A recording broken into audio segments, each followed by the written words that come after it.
আসসালামু আলাইকুম, আমি মহিদুল ইসলাম আর আমার সাথে আছে আমার ওয়াইফ তানজিলা ফ্রিন এবং আমার ফ্রেন্ড শাকিল আর সজীব।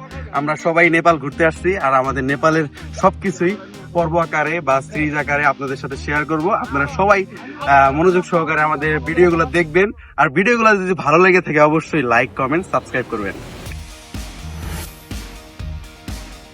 আসসালামু আলাইকুম। গত ব্লগে আপনারা দেখেছিলেন আমরা প্যারাগ্লাইডিং এর একটি প্যাকেজ বুকিং করেছি, আর এই ব্লগে আপনারা দেখবেন এই প্যাকেজটির সকল ইনফরমেশন, সাথে থাকবে পোখারার আরেকটি ফেমাস স্পটের বোট রাইডিং। তাহলে চলুন শুরু থেকে শুরু করা যাক।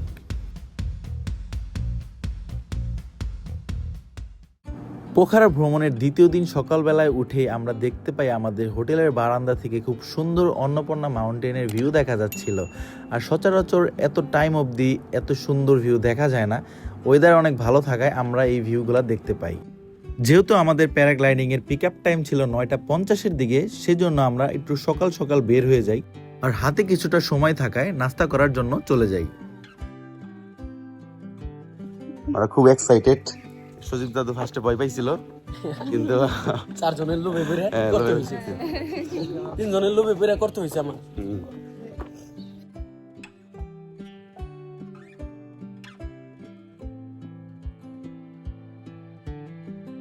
কত সুন্দর লাগতেছে, মাশাআল্লাহ। নষ্ট জায়গা ভাই। হ্যাঁ,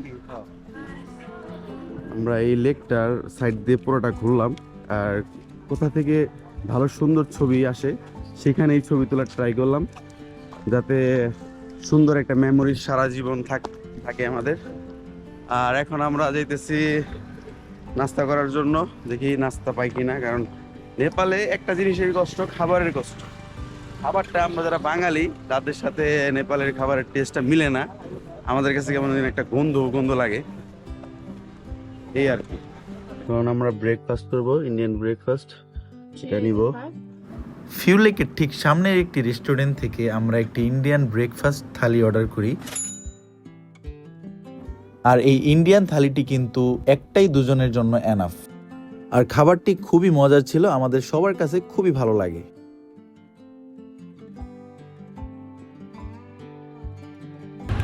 আমরা আমাদের সকালের নাস্তা শেষ করে আবার আমরা যেখান থেকে প্যাকেজ নিয়েছিলাম প্যারাগ্লাইডিং এ, ওইখানে যাইতেছি আমাদের হোটেলের সামনে। এই যেটা আমাদের হোটেল, আমরা দোতলায় থাকি, ওই রুমটায় আমরা থাকি, সামনের রুমটায়।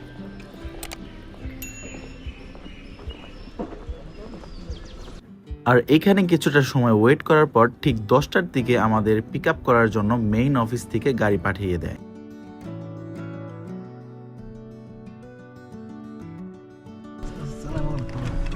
গাড়িটা খুব সুন্দর আর যথেষ্ট স্পেস আছে। এই নেপাল আসার পরে মানে এই একটু ফাঁকা টাকা একটা গাড়ি পেয়ে যাবে। হ্যাঁ, আর এখন আমরা তাদের মেইন অফিসের দিকেই যাচ্ছিলাম। আর এই পিক অ্যান্ড ড্রপের বিশেষ সুবিধাটা আমাদের প্যাকেজের সাথেই ইনক্লুড ছিল। মাত্র 4 থেকে 5 মিনিট পর আমরা পৌঁছে যাই তাদের মেইন অফিসে। ভিতরে ঢোকার সাথে সাথে দেখতে পাই আমরা যে আপুটির কাছ থেকে প্যাকেজ নিয়েছিলাম সেই আপুটি বসে আছে। আর এইখানে ফর্মালিটিস হিসেবে আমাদের একটি ইনফরমেশন ফর্ম পূরণ করতে হয়, যেটা আমরা সকলে পূরণ করি ঠিক মতো। ফর্মটি পূরণ করে প্যারাগ্লাইডিং এর উদ্দেশ্যে বের হয়ে পড়ি। ওকে,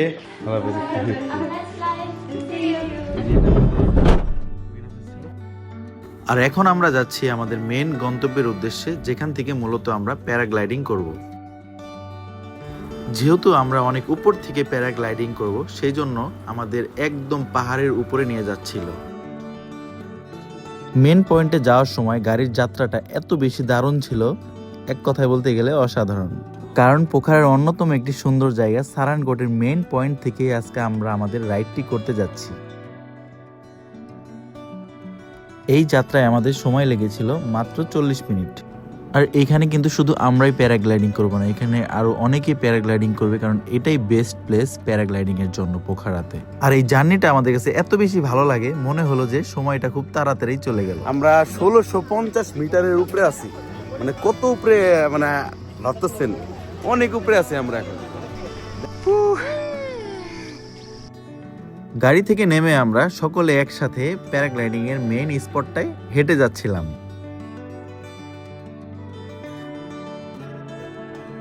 মাশাআল্লাহ, এই জায়গাটা এত বেশি সুন্দর ছিল যে আমরা নিজের চোখে না দেখলে বুঝতে পারতাম না।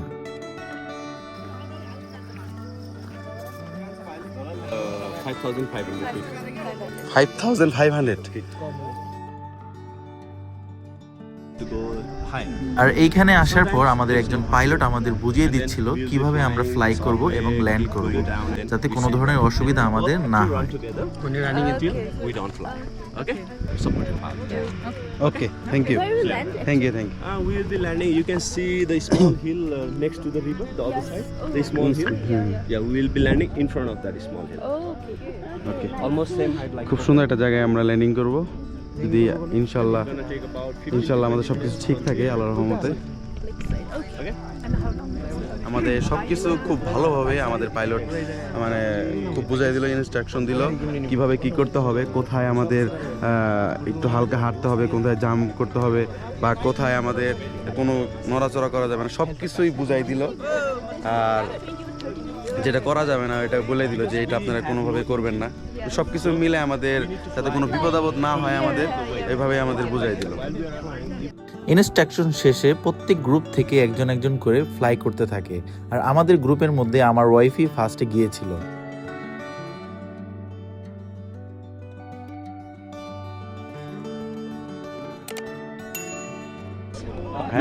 নবরাজ ভাইয়া, নবরাজ ভাই আমার সাথে মানে আমার পাইলট উনি, আমরা দুজন আজকে একসাথে এই করব, রাইড করব ইনশাল্লাহ, ভালোভাবে রাইড করব, সবাই দোয়া করবেন।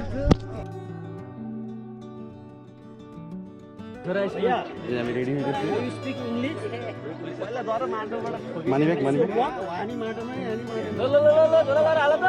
যখন আপনারা এই প্যারাগ্লাইডিং করবেন সবকিছু মোবাইল মানিব্যাগ রেখে দিতে হবে। ভাই আমরা দুজন একসাথে টান দিলে ওই পাশে, আর সজীব দাদু একটু পরে করবে।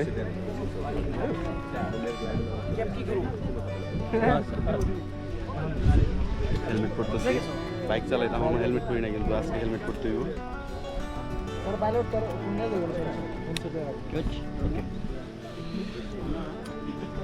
थोड़ा सा टाइट है। এক একজনের সাথে রাইড করবে, এক একজনের পাইলট আলাদা আলাদা। আমার পাইলটের চুলগুলা কিন্তু খুব সুন্দর, এই যে স্টাইলিশ একটা পাইলট। ঠিক है ना ब्रदर? ठीक है। स्टार्टिंग टाइम है ना, उस टाइम में बैठना बिल्कुल नहीं, ठीक है? Okay, सिर्फ okay. खड़े रहना है, आगे चलती रहना है, ओके ठीक ओके है? Okay sitting position is danger, so no seat, okay? Okay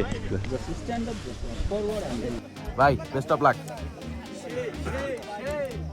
একটু পরে আমাদের শুরু হয়ে যাবে, সবাই দোয়া করবেন যাতে ভালোভাবে করতে পারি। আর এখন আমরা সবাই ফ্লাই করতে যাচ্ছি। প্রথমেই তানজিলা ফ্লাই করলো, এরপরই আমার পালা।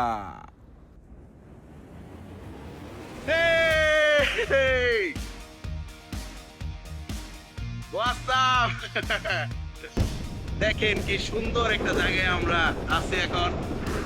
আল্লাহর রহমতে আল্লাহর কাছে লাখ লাখ শুকরিয়া। তানজিলা মনে হয় আমার অনেক সামনে আছে, আর এটা হয়তো বা শাকিল, আমি সচিব আমার পিছনে আসবে আমার পরে। মাথা নষ্ট একটা মোমেন্ট, মানে এত ভাল লাগতেছে বলার বাইরে।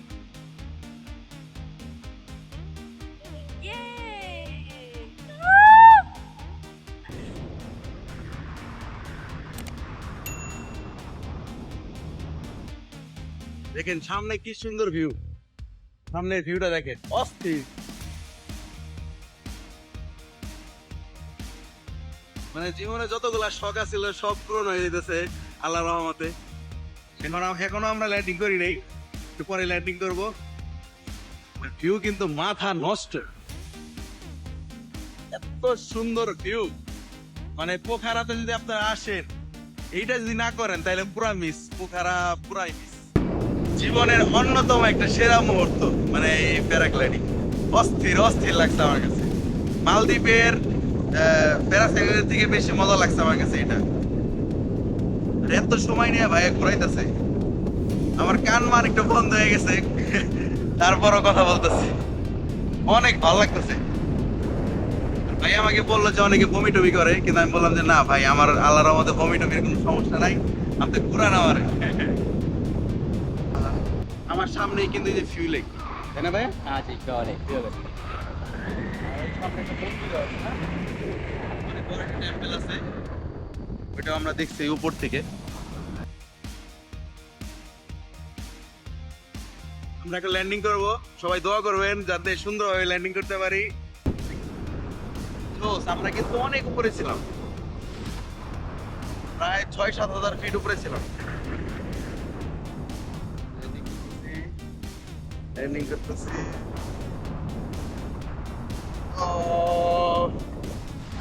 स्टैंड अप स्टैंड अप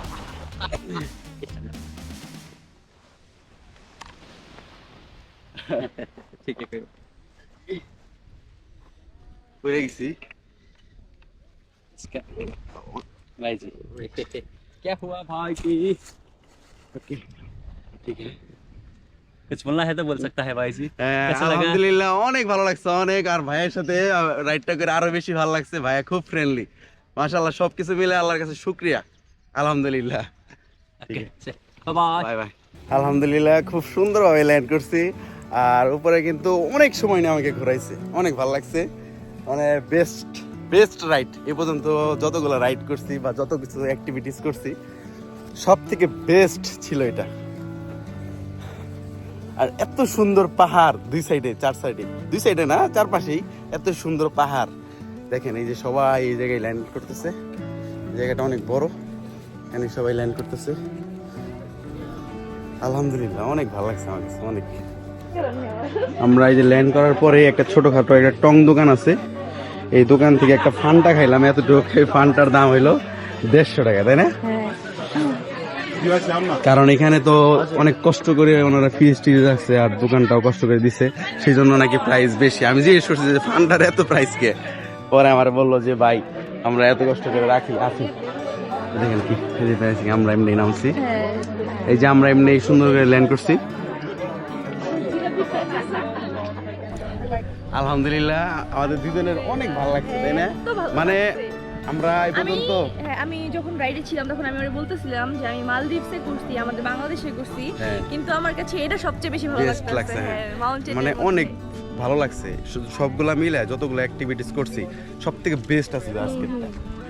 আর আকাশে যে ফিলিংসটা এটা বইলা বোঝানোর মতন না, যারা করবেন তারাই বুঝতে পারবেন। আমি বলছি যে আমার কাছে মনে হইতেছে আমি একটা বার্ড, আর আমার আইস গুলো হইতেছে বার্ড আইস, যে আমি পাখি টাখি সবকিছু দেখতেছি।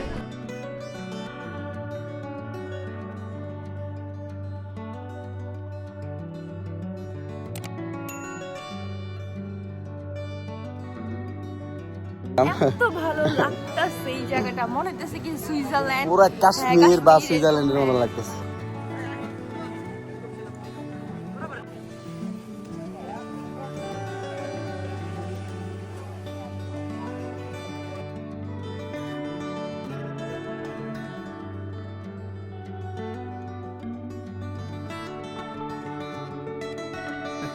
ब्लॉगर ব্লগার ये बांग्लादेश का सबसे बड़ा ब्लॉगर है ना, ये हमने उड़ाया था। हाँ, राकिब हुसैन। हाँ, রাকিব হোসেন তো ইদার मैं দিয়া आपको আছে। देखा था, मैं जब आया ना तभी बोला कि मैं इस भाई को पहचानती हूँ। हाँ, हमने उड़ाया था उसको, হ্যাঁ जो वो बहुत अच्छा नहीं उसका बहुत अच्छा था। 6-7 आदमी आया था।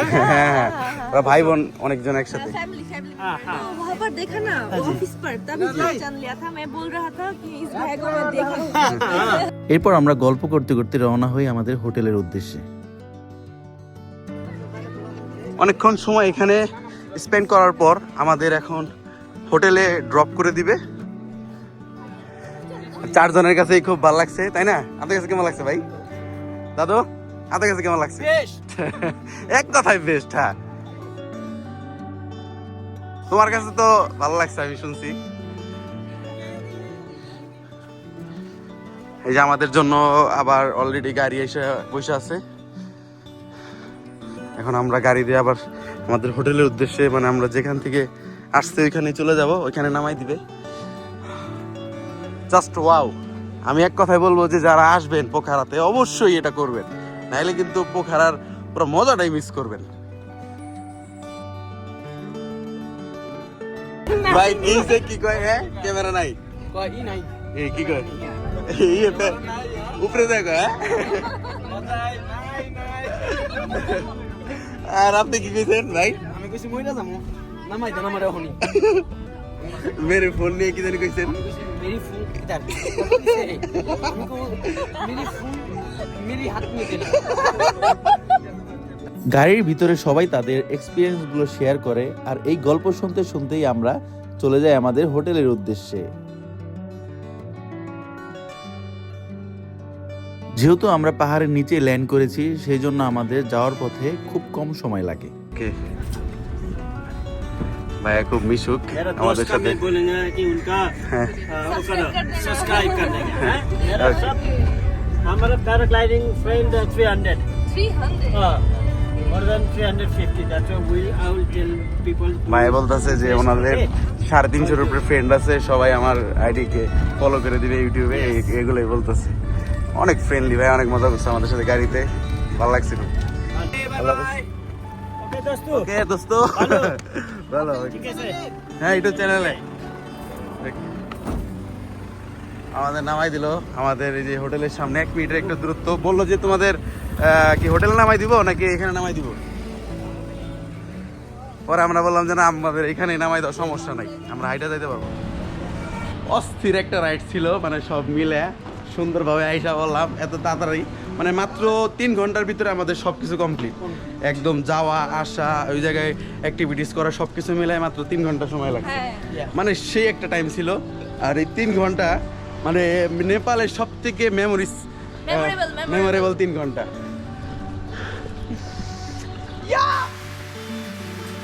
আমরা হোটেলে আসে কিছুক্ষণ পরেই দেখতে পাই বাহিরে খুব সুন্দর একটা বৃষ্টি নামে, আর এই বৃষ্টি দেখার জন্য আমরা চলে যাই আমাদের বারান্দায়। আর বারান্দায় যেয়ে দেখি প্রচন্ড শিলাবৃষ্টি হচ্ছে।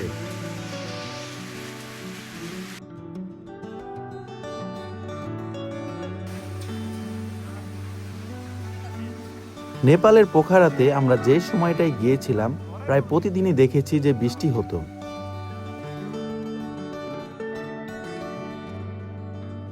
আর বৃষ্টি কমার পরপরই আমরা বের হই আমাদের লাঞ্চের জন্য।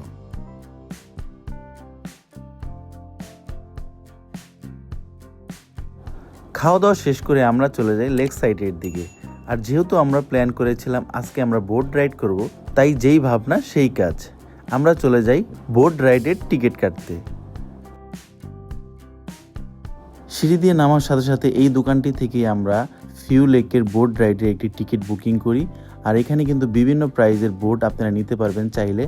আমরা যেটা নিয়েছিলাম সেটার প্রাইস পড়েছিল নেপালি টাকায় 900 টাকা। আর এখানে সেফটি হিসেবে আমাদের প্রত্যেককে তারা একটি করে লাইফ জ্যাকেট দেয়, আর এটা কিন্তু বাধ্যতামূলক, কারণ বোটে ঘোরার ক্ষেত্রে আপনারা যদি লাইফ জ্যাকেটটা না পরেন সেই ক্ষেত্রে নেপালি 1000 টাকা জরিমানা হতে পারে। আর এই লেক সাইডে খুব সুন্দর একটা ফটো বুথ রয়েছে, যেখানে আপনারা চাইলে খুব সুন্দর সুন্দর ছবি তুলতে পারবেন। আর এইখানে কিছু ছবি তুলে আমরা চলে যাই আমাদের বোটে। আপনারা যদি সংখ্যায় বেশি মানুষ হয়ে থাকেন অবশ্যই বড় বোট নেওয়ার ট্রাই করবেন। শুরুতে বোটে ওঠার পরে সবার একটু ভয় কাজ করতেছিল। আর মজার বিষয় হচ্ছে আজকে আমাদের বোটটা রাইড করবে একটি মেয়ে। আর এই বোট রাইডটা যত বেশি সময় যাচ্ছিল তত বেশি সুন্দর ও আকর্ষণীয় লাগছিল আমাদের কাছে।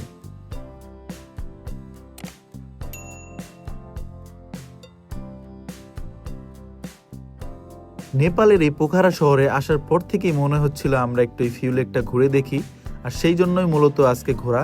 আর এসে বুঝতে পারলাম এখানে যদি না আসতাম অনেক সুন্দর একটা মুহূর্ত আমরা মিস করতাম।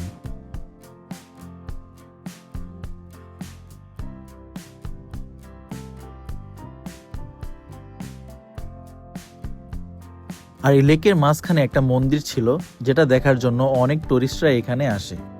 নেপাল যেহেতু একটি সনাতন ধর্মী দেশ, সেজন্য প্রায় প্রত্যেক পর্যটক এরিয়াতেই একটি করে মন্দির দেখা যায়। প্রায় প্রত্যেকটা বোটই এখানে আসার পরে একটি ব্রেক নেয়, আর এখান থেকে খুব সুন্দর একটা ফিউ লেকের ভিউ পাওয়া যায়।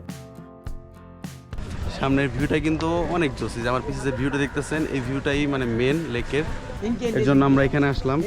আমাদের আসতে প্রায় 10-15 মিনিট সময় লাগছে। এখানে কিন্তু কয়েকটা পাহাড়, আর এইখানে 3টা লেয়ার দেখেন, 1টা 2টা 3টা 4টা।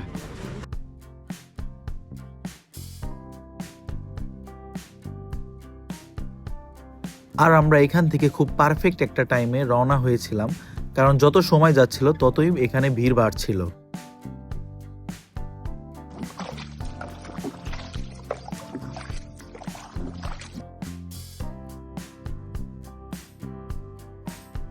দেখেন আমাদের পাশ দিয়ে কত সুন্দর ভিউ। আমরা এখন চলে যেতেছি, যেখান থেকে বোট ভাড়া করছি এখানেই চলে যেতেছি।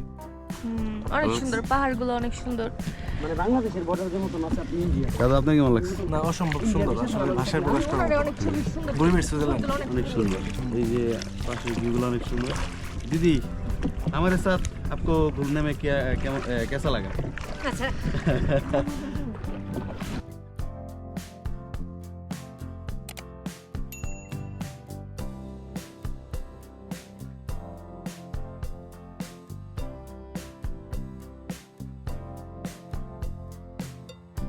প্রায় 1 ঘন্টা ঘোরাঘুরি শেষে আমরা চলে আসি যেখান থেকে আমরা বোট ভাড়া করেছিলাম।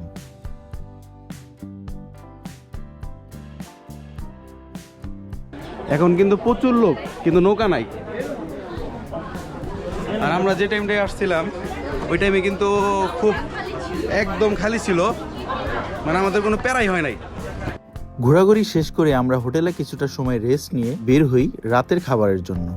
আজকে আমাদের ইচ্ছা ছিল নেপালের কিছু ভিন্ন ভিন্ন খাবার ট্রাই করার, যেমন চাউমিন, নেপালের জনপ্রিয় মোমো এবং কিছু চিকেন আইটেম আমরা ট্রাই করি। আজকের মতন আমাদের ব্লগটি এখানেই শেষ করছি। দেখা হবে নেপালের এপিসোড 3 নিয়ে, যেখানে থাকবে আরও অনেক ইন্টারেস্টিং কিছু। তাই লাইক, কমেন্ট, শেয়ার করে আমাদের পাশে থাকবেন। আর এই ব্লগটি যদি ভালো লেগে থাকে অবশ্যই আমাদের চ্যানেলটি সাবস্ক্রাইব করবেন।